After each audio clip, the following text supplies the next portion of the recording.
to the channel. The other day I posted on my story to ask me questions to answer in this video during my deload week. So we got a couple questions lined up for the video. As you guys saw, I'm deadlifting. We just finished our first set. So now I'm gonna take the time to answer some questions. So what questions you got? What inspired you to start powerlifting? Okay, so what inspired me to start powerlifting? Well, backtracking back to 2016, 2017, I used to play football and track in high school, and during my junior season I actually broke and tore my shoulder, so that like sidelined me, so I wasn't able to play at all or anything like that. And during that time, I was really heavy into fitness, so I was looking at videos on YouTube, like what workouts to do and stuff like that, and I actually came across a barbell brigade video, and I think it was, I think Bart was doing like USPA Nationals in Vegas, and I was like, wow, this is so cool, like powerlifting, like you're measured by, you know, your strength and like for your weight class, and you know, being like a rather small kid at the time, but yet somewhat decently strong, don't want to brag, but decently strong. I was like, you know what, this is definitely struck my attention, so I thought this was pretty cool. You know, fast forward a couple months, I'm doing research on the, you know, the topic of powerlifting and whatnot, and you know, it just really caught my eye. So I thought, you know what, why not, you know, give it a try. Start doing the programs, and then later on, 2017, end of 2017 is when I actually competed in my first USAPL meet, and I was 74 kilo class back when it was the 74s, and I actually broke the New Jersey state record for my age and weight class at the time. So it was pretty exciting stuff. That's just a brief introduction that I'm gonna give. I don't want this video to run on too long, but let's hit this next set of deadlifts.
As you guys see, we're benching now.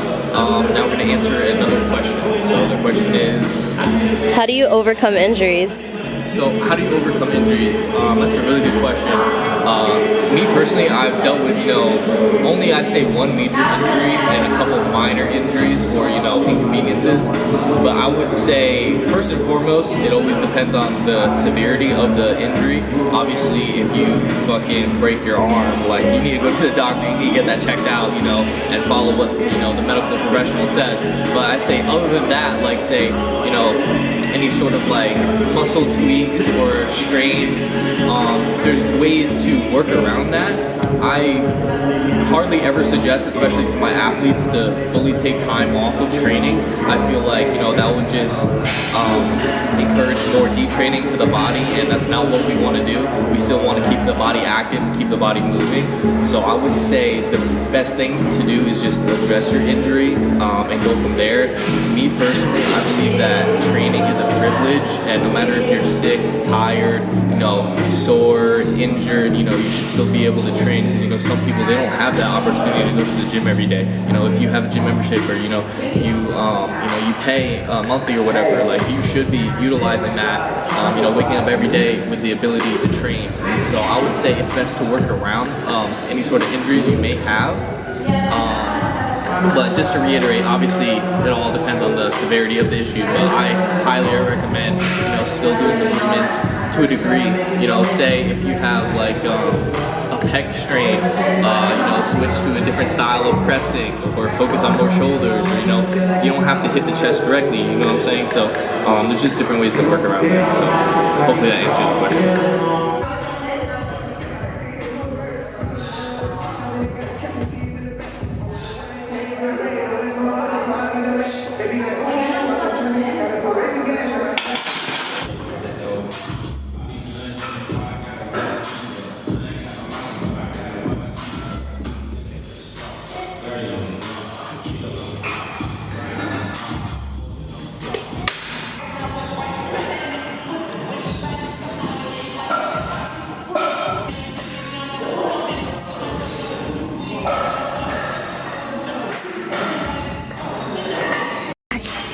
So we just wrapped up the workout, and we're gonna end the Q&A here with the last question. So what's the last question?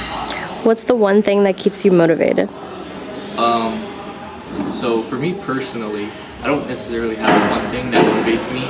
It's more of like a bunch of things that motivate me, but just for the sake of the video and the sake of time, I'll just give you one of them, and that would be for me the potential of the human body.